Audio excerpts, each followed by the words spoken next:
오늘은 골로새서 말씀을 본문으로 함께 은혜를 나눴으면 합니다. 여러분은 교회를 위해서 기도하실 텐데 어떤 기도를 하고 계십니까? 오늘은 바울의 기도를 배웠으면 좋겠습니다. 아니, 단순히 바울의 기도를 배우는 것이 아니고 그 기도하는 바울의 마음가짐과 우리가 태도를 배웠으면 합니다. 이렇게 우리의 기도가 회복되는 큰 은혜가 임하기를 예수님의 이름으로 축복드립니다. 아멘이십니까? 네. 기본적인 질문부터 해보겠습니다. 여러분, 골로새서가 뭡니까? 골로새서는요, 서신, 다시 말해서 편지입니다. 우리가 그것을 알 수 있는 것이 골로새서는 편지의 형식을 따르고 있고 또 편지에서 찾을 수 있는 여러 요소들이 거기에 있습니다. 자, 일반적으로 편지를 읽으실 때 어떤 점들을, 어떤 특징을 찾으시나요?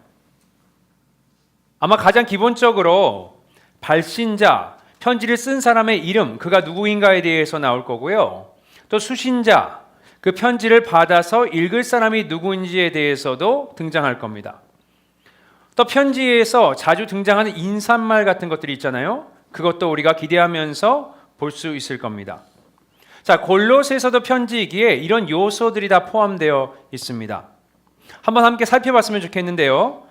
먼저 발신자가 누구이고 또 그 발신자가 어떤 사람인지에 대해서 소개글로 시작됩니다. 1절 말씀 한번 보도록 하겠습니다.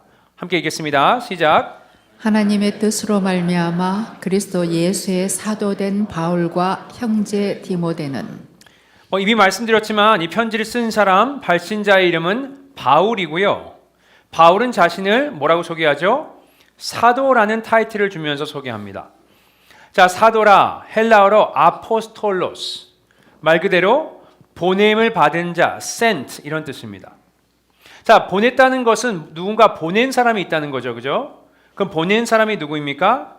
여기 보니까 그리스도 예수의 사도된 바울이라 그랬습니다. 바울은 자신을요, 예수님께 보냄을 받은 자라고 소개하고 있는 겁니다. 이게 뭡니까? 본인이 스스로 온 것이 아니고 예수 그리스도가 보내셔서 왔다. 이것을 강조하고 있는 겁니다.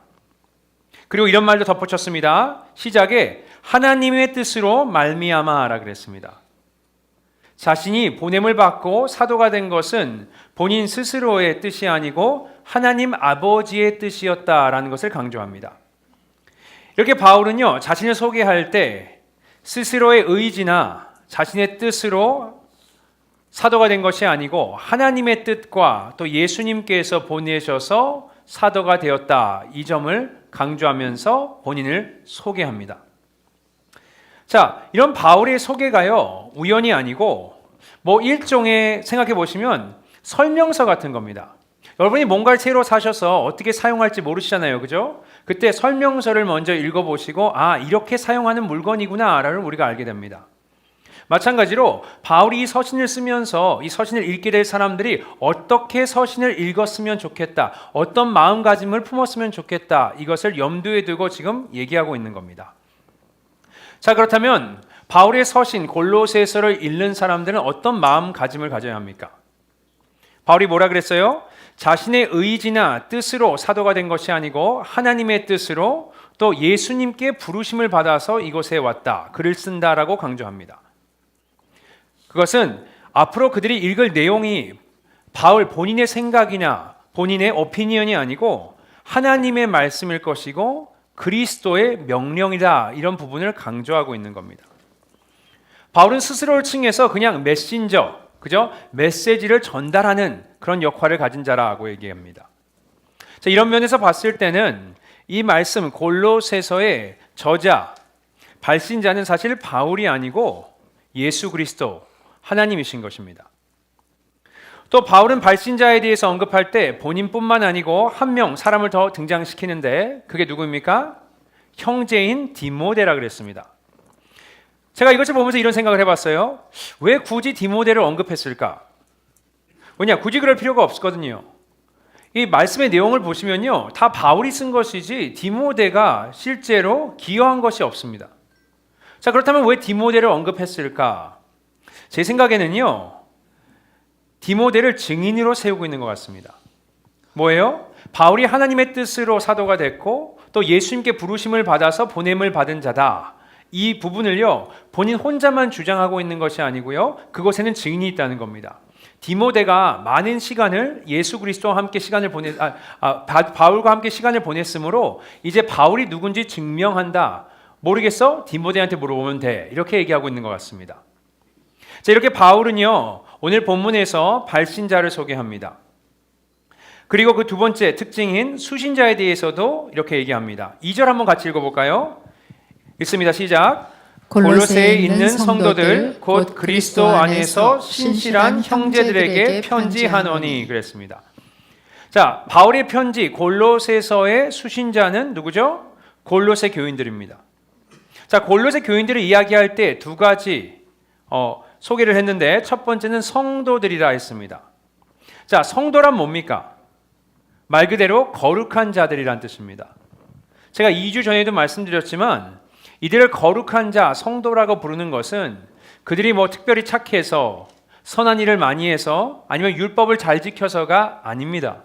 다시 말해서 그들이 죄가 없어서 성도가 된 것, 거룩한 자들이 된 것이 아니고요. 예수님께서, 하나님의 아들이신 예수님께서 십자가에 못 박혀 그들의 대신해서 죽으셨으므로 그 사실을 믿는 자들은 죄 사함, 죄를 용서받았고 예수님의 의로우심이 어떻게 됐다고요? 전가되었기 때문에 그렇습니다. 그래서 믿음 있는 자들을 성도라고 부르는 겁니다. 그래서 보시면 신실한 형제라 그랬는데 여기서 신실하다는 뜻은요, 믿음이 있는 자라는 뜻입니다. 믿음이 있는 자가 다시 말해서 성도가 되는 겁니다. 또 신실한 형제라 그랬습니다. 여기서 바울이 그들을 보고 형제라 이렇게 부르는데 그 이유가 뭘까요? 2절 계속 보시면 이렇게 나와 있습니다. 우리 아버지 하나님으로부터 은혜와 평강이 너희에게 있을지어다. 뭐라 그래요? 우리 아버지. 너와 나의 아버지 하나님이시죠? 동일하다는 겁니다. 한 아버지 밑에서 우리가 영적 자녀니까 당연히 우리는 형제 자매다. 이 얘기를 하고 있는 겁니다. 굳이 바울이 이런 것을 언급하는 이유는요, 지금 너희가 낯선 사람이 아니야. 우리는 가족이야. 우리는 정말 깊은 관계에 있는 사람들이야. 이 점을 강조하기 위함입니다. 자, 1절, 2절 저희가 봤는데요. 이것이 발신자와 수신자에 대한 바울의 소개입니다. 발신자인 바울은 본인이 하나님의 뜻으로 또 예수님께 부르심을 받아서 사도가 됐다고 소개하고요. 또 수신자인 골로새 교인들을 이야기할 때는 나와 특별한 관계에 있는 사람들이야, 형제들이야, 자매들이야, 우리는 가족이라는 부분을 강조하면서 지금 골로새서를 기록하기 시작합니다. 그리고 당연히 바울이 발신자와 수신자를 이렇게 소개한 것은 우연이 아닙니다. 어떤 생각과 의도를 가지고 그렇게 한 겁니다. 한번 생각해 보세요. 너무 당연한 겁니다. 여러분이 여러분을 다른 사람에게 소개할 때 상황과 그 대상에 따라서 다르게 소개하실 겁니다. 그죠? 예를 들어서 여기에 성도님이 오셨는데 제가 쟤를 소개할 때 타이틀을 붙일 겁니다. 그게 무슨 타이틀이죠? 목사입니다. 저는 거스 목사입니다. 이렇게 인사할 거예요. 자, 제가 얼마 전에 저희 아이 선생님과 상담을 했는데 제가 저를 어떻게 소개했을까요? 목사입니다라고 소개했을까요? 아니요. 제 이름도 밝히지 않았습니다. 그냥 누구누구의 아빠 이렇게 소개했습니다. 왜냐? 선생님 입장에서는요, 제가 목사인 것, 또 제 이름도 관심이 없어요. 그냥 누구의 아빠, 누구의 부모인가에 관심이 있는 겁니다. 그래서 거기에 맞춰서 제가 저를 그렇게 소개한 겁니다. 여러분, 스타벅스 같은 데 가셔서 우리 카페에 가시면 음료를 주문하잖아요. 그죠? 그러면 거기서 뭘 물어보죠? 바울은요, 본인을 소개하고 있는 바울도 크게 다르지 않습니다. 자, 그렇다면 바울은 어떤 의도를 가지고 자신을 예수님의 사도라, 또 그들과는 형제, 가족 관계라고 소개하는 겁니까? 그게 다 이유가 있다고 생각하는데요. 그 중에 하나는 이건 것 같습니다. 보통 바울이 서신을 쓸 때, 편지를 쓸 때는 본인이 개척한 교회를 대상으로 서신을 썼습니다. 예를 들어서 데살로니가 전후서가 그렇고요. 갈라디아서가 그렇고요. 고린도 전후서, 또 빌립보서, 에베소서가 그렇습니다. 자, 그런데요, 골로새에서는 뭔가 다른 점이 있었어요. 골로새 교회는요, 바울이 개척한 교회가 아니었습니다. 실제로 바울이 이 편지를 쓸 당시에 바울이 골로새 교인들을 한 번도 만나본 적이 없을 가능성이 굉장히 높습니다. 자, 제가 이렇게 말씀드린 데는 이유가 있는데요. 골로새서 2장 1절에 이렇게 나와 있습니다. 우리 한번 읽어볼까요? 읽습니다. 시작. 내가 너희와 라오디게아에 있는 자들과 무릇 내 육신의 얼굴을 보지 못한 자들을 위하여 얼마나 힘쓰는지를 너희가 알기를 원하노니. 자, 어떻게 시작합니까? 내가 너희와. 내가가 누구죠? 바울이고 너희는 누구죠? 골로새 교인들입니다. 그죠? 그러니까 바울과 골로새 교인들과 라오디게아에 있는 사람들, 그러면서 무릇 내 육신의 얼굴을 보지 못했다 그랬습니다. 다시 말해서 실제로 본 적이 없다 이렇게 이야기하고 있는 겁니다. 자, 그럼에도 불구하고 지금 바울이 뭘 하고 있습니까? 그들에게 보낼 편지를 쓰고 있습니다. 그리고 이 편지의 내용들을 살펴보시면요, 이 편지를 쓰는 궁극적인 이유가, 목적이 그들의 문제점을 지적하고 이것이 잘못됐으니까 너희가 고쳐야 돼, 이것을 하기 위해서 편지를 쓰고 있는 겁니다. 자, 그렇다면 이제 골로새 교인들의 입장에서 한번 생각해 보세요. 여러분이 바울이라는 사람의 편지를 받았습니다. 이런 생각 들지 않으시겠어요? 이건 누구야 도대체? 바울? 너 우리 알아? 이 사람은 도대체 어떤 사람이기에 우리한테 이래라 저래라 하는 거지? 이런 생각이 당연히 들 것입니다. 그래서 바울은 이 점을 염두에 두고 본인을 소개할 때 하나님의 뜻으로 사도가 됐고 또 예수 그리스도의 사도라 이렇게 강조하면서 얘기하는 겁니다. 내가 너를 알아서 내가 잘나서 얘기하고 있는 것이 아니고 나는 하나님의 말씀을 그냥 대언할 뿐이야. 자, 그러니까 너희들이 잘 들어야 돼. 또 너희를 한 번도 만나본 적은 없지만 우리는 가족이야. 왜? 하나님 아버지 안에서 우리는 영적 가족이거든. 그래서 내가 너희들이 신경 쓰여서 지금 너희들을 사랑하기 때문에 이렇게 편지를 쓰고 있는 거야. 그러니까 잘 들어야 돼. 이것을 이야기하고 싶은 겁니다. 이렇게 바울은요, 본인의 권위, 본인의 말씀을 쓰는 사도의 권위에 대해서 얘기하고요, 또 관계에 대해서 얘기합니다. 이것이 다 이유가 있는 겁니다. 자, 이렇게 바울과 골로새 교인들과의 관계에 대해서 여러분께 말씀드렸습니다. 아마 여기서 여러분에게 몇 가지 의문이 드실 것 같은데 제가 몇 가지 한번 요약해 보겠습니다. 먼저 바울이 복음을 전한 것이 아니라면 누가 이들에게 복음을 전했을까? 이런 생각이 들고요. 또 바울이 이 교회를 개척한 것이 아니라면 과연 누가 골로새 지역에 교회를 개척했을까? 이런 의문이 듭니다. 그것은 그 당시의 상황을 보시면 알 수 있어요. 왜냐하면 오늘과 다르게 여러 방법으로 여러 통로를 통해서 복음을 들을 수 있는 상황이 아니었습니다. 오로지 유일하게 소아시아에서 예수 그리스도의 복음을 들을 수 있는 것은요, 바울과 바울의 사역밖에 없었습니다. 자, 그러면 바울이 하지 않았다면 누가 했냐 이런 고민이 드는 겁니다. 또 바울이 골로새 교회에게 편지를 쓰고 있는데 말씀드린 것처럼 방문한 적도 없고 만난 적도 없다면 어떻게 지금 골로새 교회에서 벌어지는 일들을 이렇게 자세히 알고 있을까? 이런 또 의문이 드는 겁니다. 자, 이 질문들의 답을 오늘 본문에서 찾아봤으면 좋겠습니다. 5절부터 7절 말씀 한번 같이 읽어볼까요? 5절 말씀 먼저 읽습니다. 시작. 너희를 위하여 하늘에 쌓아둔 소망으로 말미암으니 곧 너희가 전에 복음 진리의 말씀을 들은 것이라. 이 복음이 이미 너희에게 이르매 너희가 듣고 참으로 하나님의 은혜를 깨달은 날부터 너희 중에서와 같이 또한 온 천하에서도 열매를 맺어 자라는도다. 이와 같이 우리와 함께 종된 사랑하는 에바브로에게 너희가 배웠나니 그는 너희를 위한 그리스도의 신실한 일꾼이요. 자, 어떻게 시작합니까? 골로새 교인들이 복음을 들었답니다. 또 그들이 복음을 듣고 그 은혜, 예수 그리스도의 은혜를 깨달았답니다. 자, 누구를 통해서 이것이 이루어졌죠? 에바브라라는 사람을 통해서 너희가 배웠나니 했습니다. 자, 그렇다면 에바브라는 어떤 사람입니까? 사실 에바브라에 대해서 많이 나와 있지 않습니다. 오늘 본문에 한 번, 나중에 4장에 한 번, 그리고 디도서에 한 번 나오는데요. 이 에바브라는 사람에 대해서 언급할 때 4장에서 이렇게 얘기했습니다. 너희에게서 온 에바브라 이랬습니다. 이것을 토대로 우리가 뭘 알 수 있습니까? 에바브라의 출신을 알 수 있습니다. 아, 골로새 출신이구나. 자, 그렇다면 퍼즐을 맞춰보면 골로새에 살던 에바브라라는 사람이 바울이 에베소 한 160km 서쪽으로 떨어진 도시 에베소 지역을 방문해서 복음을 전할 때, 또 성경에 보면 에베소에서 2년 동안 머물면서 말씀을 가르쳤다 했습니다. 그 기간 동안 이 골로새에 살던 에바브라라는 사람이 방문을 해서 복음을 접한 겁니다. 바울의 복음을 들은 거예요.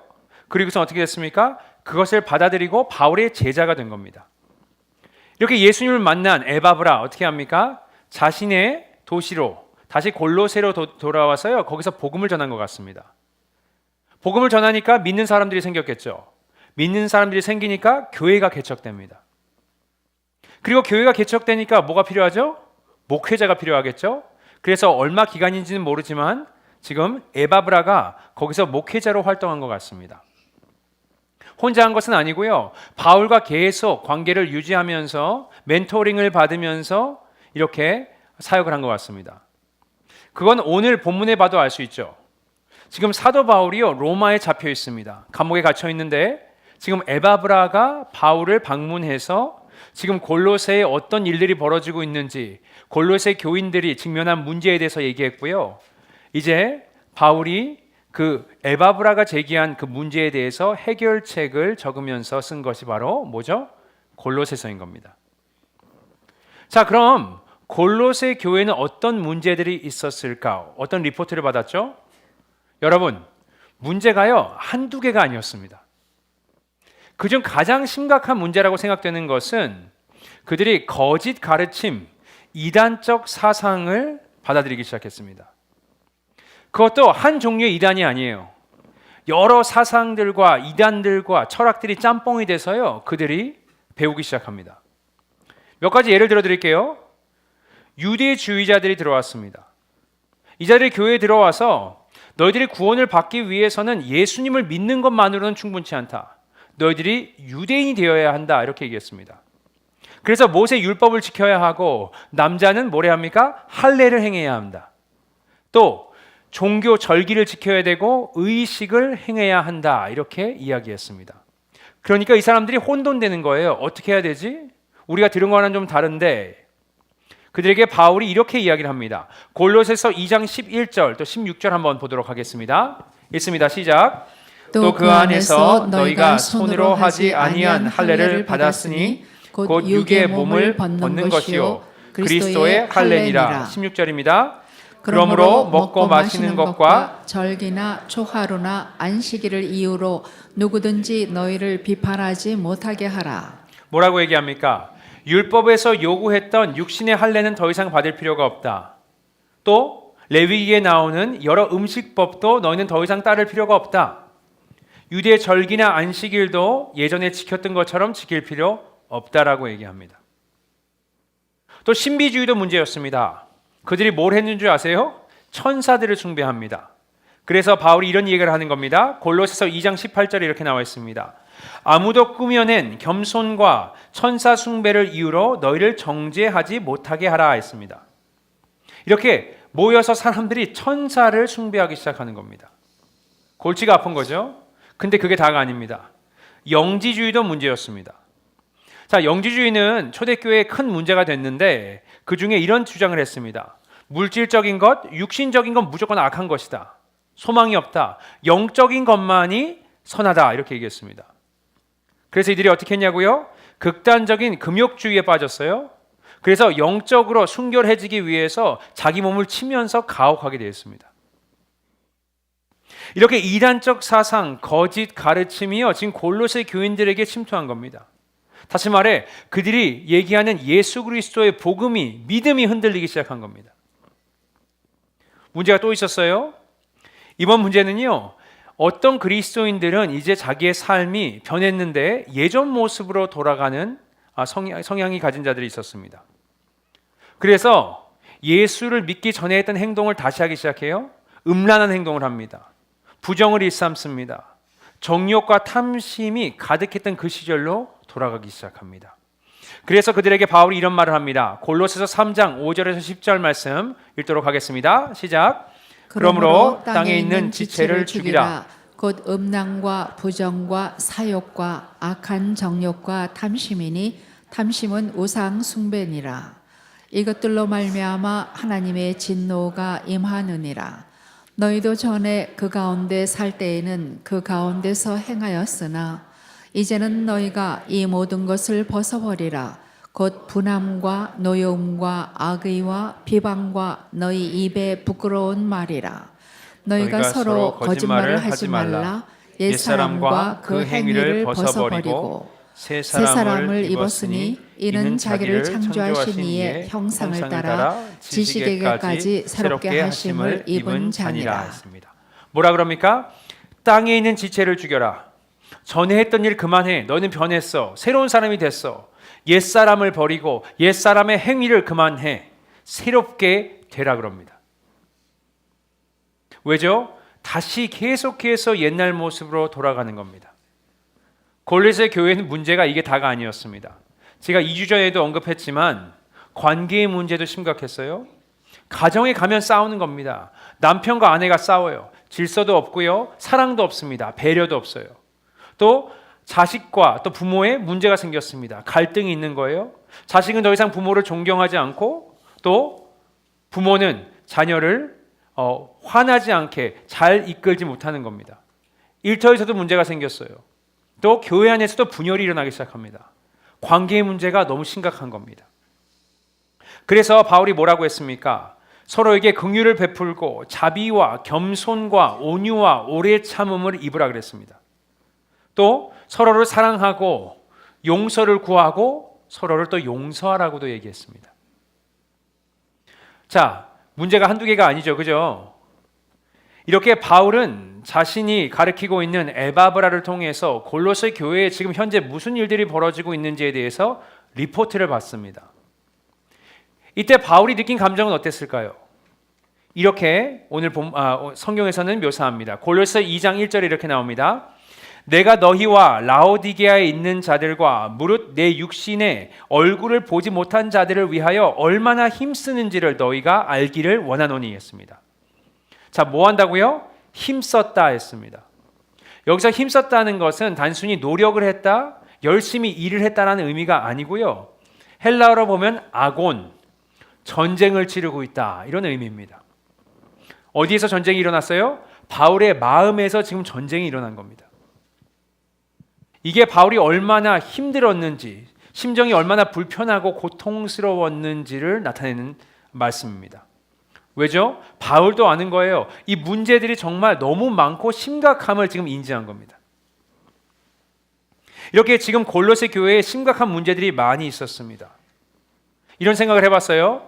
아마 신앙 공동체, 교회에 문제없는 교회는 한 군데도 없을 겁니다. 왜 그렇습니까? 각자 다른 사람들이 모여 있고요. 또 죄인이라는 사람들이 모여 있어서 늘 교회는 문제가 있고 회복해야 될 부분들이 존재합니다. 완벽한 교회는 없다는 거죠. 하지만 골로새 교회는요, 그 레벨이 아예 다른 것 같다는 생각을 해봤습니다. 이런 생각도 해봤어요. 저에게 선택권이 있다면 이 교회에서는 목회하고 싶지 않다는 생각도 해봤습니다. 그러면서 말씀을 준비하면서 바울, 에바브라 정말 마음이 가는 거예요. 짠한 겁니다. 왜? 너무 사역이 힘들 것 같아요. 자, 이렇게 바울은요, 골로새 교회에서 어떤 일들이 일어나고 있는지에 대해서 알게 됐습니다. 자, 여기서 질문입니다. 바울이 이렇게 리포트를 받았는데 그가 가장 먼저 한 행동은 뭐라고 생각하십니까? 질문을 바꿔볼까요? 여러분이 바울의 입장에 계신다면, 그래서 골로새 교회에서 있는 일들을 여러분이 아셨다면 어떻게 행동하시겠습니까? 자, 바울이 가장 먼저 뭘 했습니까? 3절 말씀 한번 읽어보겠습니다. 이렇게 나옵니다. 우리가 너희를 위하여 기도할 때마다 했습니다. 뭘 하죠? 기도를 합니다. 그리고 이건 우리가 어느 정도 예상한 반응입니다. 왜 그렇죠? 바울을 알잖아요. 바울 정도면 영성이 있고, 그러니까 기도하는 사람이니까 문제가 있었을 때 스스로 해결하는 것이 아니고 기도할 것이라는 기대감이 있습니다. 그래서 바울이 기도를 했구나. 자, 그런데요, 전혀 예상하지 못한 부분도 있는 것 같습니다. 그것은요, 기도는 하는데 무슨 기도를 하냐 이겁니다. 자, 기도 내용을 3절에서 한번 읽어보겠습니다. 있습니다. 시작. 우리가 너희를 위하여 기도할 때마다 하나님 곧 우리 주 예수 그리스도의 아버지께 감사하노라. 자, 어떤 기도를 하죠? 감사 기도를 합니다. 너희를 위하여 기도할 때마다, 여기서 너희가 누구죠? 골로새 교인들. 골로새 교인들을 생각할 때마다 감사함이 든답니다. 자, 구체적으로 어떤 부분에서 감사가 들죠? 계속 읽어볼까요? 4절, 5절 읽어보겠습니다. 시작. 이는 그리스도 예수 안에 너희의 믿음과 모든 성도에 대한 사랑을 들었음이요 너희를 위하여 하늘에 쌓아둔 소망으로 말미암으니 곧 너희가 전에 복음 진리의 말씀을 들은 것이라. 자, 총 세 가지를 감사하는 것 같습니다. 요약해드리자면 첫 번째는 예수님에 대한 믿음이고요. 두 번째는 서로를 향한 사랑이라 그랬고요. 세 번째는 하늘에 쌓아둔, 다시 말해 천국의 소망입니다. 믿음, 사랑, 소망. 고린도전서 12장에 얘기하는 영원할 것 이 세 가지입니다. 자, 그런데 좀 아이러니한 것이요. 지금 이 세 가지가 골로새 교인들이 문제를 겪고 있는 영역이기 때문에 이상합니다. 자, 생각해 보세요. 먼저 믿음에 대해서 말해 볼까요? 지금 믿음이 온전치 않아요. 그들의 믿음으로 감사할 일이 없습니다. 왜요? 그들의 믿음이 지금 변질되고 있어요. 계속 이단과 세속적인 가르침이 교회에 오면서 그들이 흔들리고 있어요. 그런데 왜 믿음을 갖고 감사하지? 이런 생각이 들 수 있습니다. 또 서로를 사랑한다 했습니다. 아니, 우리가 지금 봤잖아요. 그들의 사랑이 온전하지 못해요. 가정에서, 직장에서, 또 교회에서 분열과 다툼이 있습니다. 왜 이걸 놓고 감사하는 거지? 의아한 겁니다. 마지막으로 소망은 어떻습니까? 말씀드렸잖아요. 그들이 천국의 소망을 가지고 사는 것이 아니고 옛 모습으로, 이 땅의 소망을 가지고 사는 옛날의 모습으로 돌아가고 있다. 이렇게 말씀드렸잖아요. 자, 그럼에도 불구하고 바울은 뭘 합니까? 그들을 위해서 감사 기도를 합니다. 바울의 이런 감사 기도는요, 교회의 상황이 좋을 때만, 또 그들의 상태가 좋을 때만 하는 것이 아닙니다.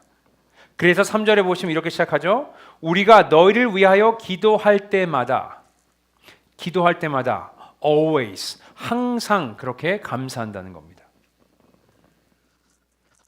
좀 의아하시죠? 그죠? 자, 바울은 왜 이런 기도를 할까요?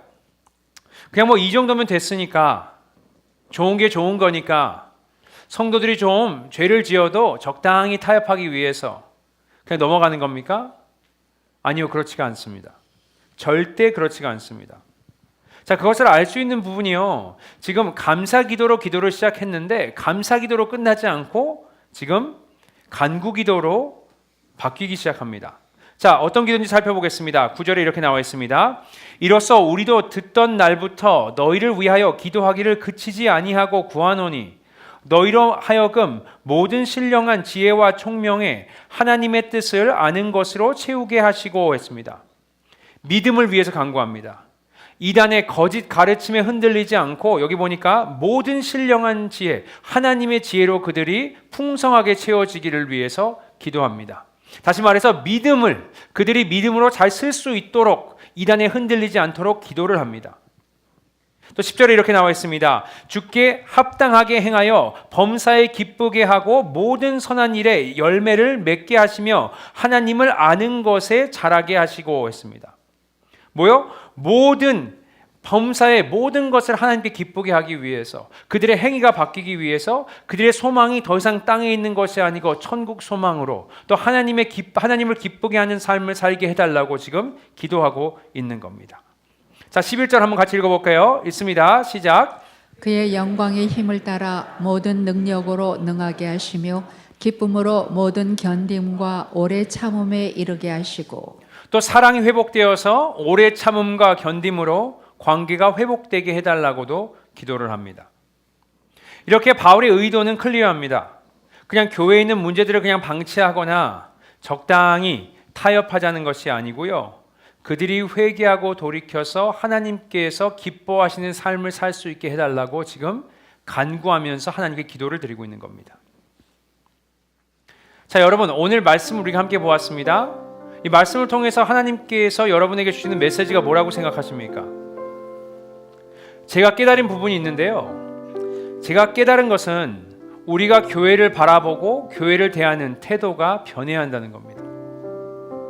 영어 이런 표현이 있어요. Cup half full, half empty라는 표현이 있습니다. 그것은 물이 반쯤 담긴 컵을 보고 어떤 이들은 그걸 보고 물이 반이나 남았네 이렇게 좀 긍정적으로 말하는 사람들이 있고, 또 그것을 보고선 아유 물이 반밖에 안 남았네 라고 하는 사람도 있다는 겁니다. 자, 여러분은 어떤 성향이신 것 같으십니까?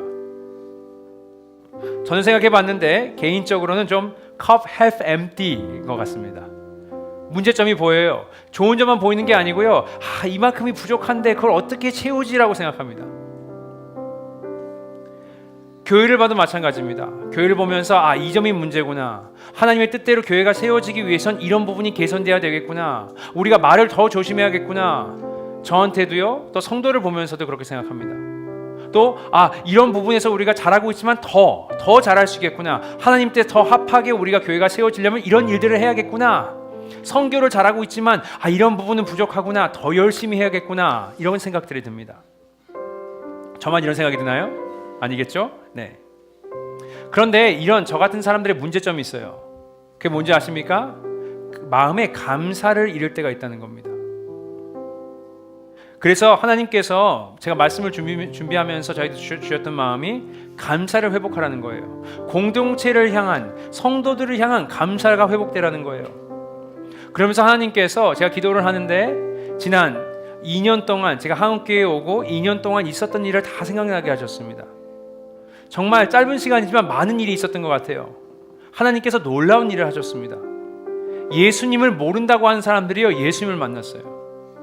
또 그들의 영이 회복되는 것을 제가 봤습니다. 말씀대로 살기 위해서 노력하시고 씨름하는 사람들이 생기기 시작했습니다. 이젠 성령의 음성에 귀를 기울이려고 노력하시는 분들이 생기기 시작했어요. 거기엔 치유가 임했고요, 관계의 회복들이 생겼습니다. 제가 얼마 전에 어떤 분을 뵀는데 그분이 참 어려운 일을 겪고 계세요. 그러면서 제가 눈물이 나는 겁니다. 그런데 그분이 저한테 이런 얘기를 하는 거예요. 이 땅은 잠시 지나가는 거잖아요.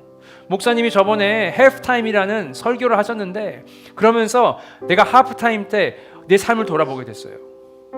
돌아보는데요, 내가 주님께 갈 준비가 돼 있을까? 근데요, 준비가 되셨대요. 이제는 하나님 앞에 갈 수 있대요. 그러면서 자기가 이게 더 전에 얘기했으면 자기가 이런 믿음이 없었을 텐데 지난 2년 동안 너무 많이 회복이 됐어요. 이런 얘기를 하는 겁니다. 그러면서 너무 기쁘시대요. 제가 그 말을 듣고 이런 말씀을 드렸습니다. 솔직하게 신앙에는 선배가 계신 것 같습니다. 선배 후배가 있는데 무작정 나이가 많거나 아니면 무작정 신앙생활을 오래 해서 선배라고 부를 수 있는 것이 아니고요, 믿음의 깊이가 있는 분을 선배라고 부를 수 있는 것 같습니다. 제가 그래서 그분한테 이랬어요. 집사님이 저한테 선배십니다. 제가 좀 배워야겠네요. 이렇게 말씀드렸습니다. 이렇게 하나님께서 지난 몇 년 동안 많은 일들을 하셨어요. 회복을 시키시고 믿음을 주시고 소망을 주시고요, 기쁨과 성령께서 역사를 하셨습니다. 그러면서 너무 감사한 거예요. 마음이 감사가 없었었는데, 문제점만 보였었는데 너무 감사한 거예요. 성도님들 생각하면서 너무 감사한 겁니다. 마음이 풍성해지는 거예요. 지난주에 광고했지만 그레이스 교회에서 저희가 임직식이 있었습니다. 하원교회에서 그레이스 교회를 개척을 했는데 그것이 이미 8년이라는 시간이 지났습니다. 정말 처음에 갔을 때는 아이들, 그죠? 정말 아이들만 있었는데 중고등부가 거의 저희 교회 80%로 시작했던 것 같아요. 근데 시간을 지나면서 많은 성장을 했다는 생각이 들었습니다. 그냥 사람 숫자만 많아진 것이 아니고요, 영적인 변화가 있었어요. 예수님을 만났어요.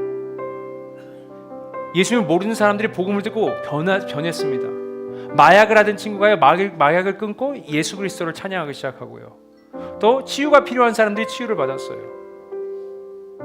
그러면서 이제 다 성장을 해서 어제 새로운 장로님으로 임직을 하셨는데 제가 어릴 때부터 알았던 사람들이거든요. 그러면서 정말 하나님께서 놀라우시다. 그래서 제가 그 장로님한테 그랬습니다. 뒤에서 기도하는데 너가 장로가 된 것 자체가 하나님의 은혜야. 제가 이렇게 말했습니다. 그랬더니 아멘 하더라고요. 네. 하나님의 은혜인 겁니다. 물론 부족한 부분이 많죠. 교회에 회복해야 할 부분이 너무 많습니다. 숙제가 많아요. 갈 길이 멉니다. 하지만 우리가 그것 때문에 감사를 잃어버린다면 그건 하나님이 원하시는 게 아니라는 겁니다. 사도 바울도 교회를 보면서 얼마나 문제가 보이고 얼마나 가슴이 무거웠겠습니까? 하지만 그것에서 절망하는 것이 아니고 그래도 그들에게 하신 하나님의 일들을 보면서 하나님을 찬양하면서 기쁘게 나아갈 수 있었던 겁니다. 마찬가지로 우리가 교회를 바라보면서 서로를 바라보면서 문제점과 아쉬운 점들, 불평, 불만만 할 것이 아니고 얼마나 감사한지, 이 교회에 감사한지, 또 서로에게 얼마나 감사한지를 우리가 표현하시면서 그것을 위해서 기도하셨으면 좋겠습니다. 아멘이십니까?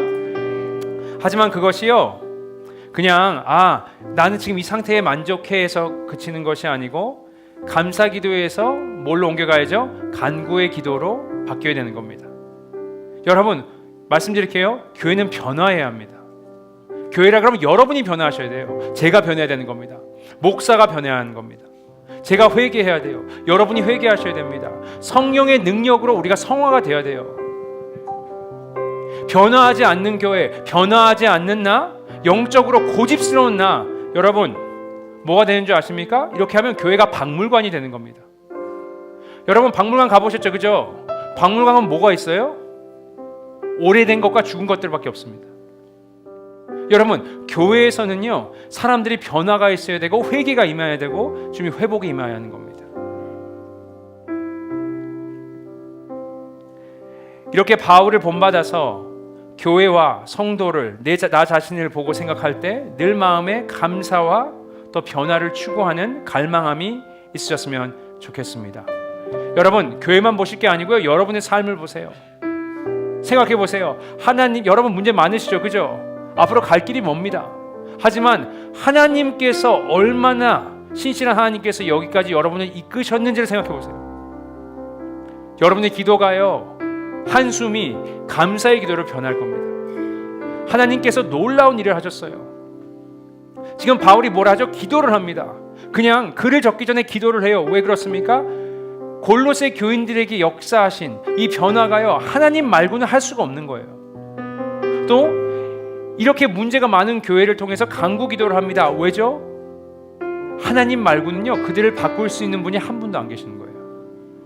이렇게 여러분이 바울처럼 교회를 위해서 또 여러분을 위해서 역사하신 하나님을 기억하시면서 늘 감사의 기도와 또 간구의 기도로 충만하시며 이번 2024년 연말을 보내시는 여러분과 저희가 되기를 예수님의 이름으로 축복드립니다. 이 시간 우리 함께 묵상하며 주님께 나아갔으면 좋겠습니다. 신실하신 하나님, 나의 삶에서 역사하신 하나님, 문제가 또 부족한 점이 많지만 내 삶에서 역사하셨고 지금도 역사하신 하나님, 그분을 향해서 우리 이 시간 기도로 함께 나아가시겠습니다. 기도하십니다.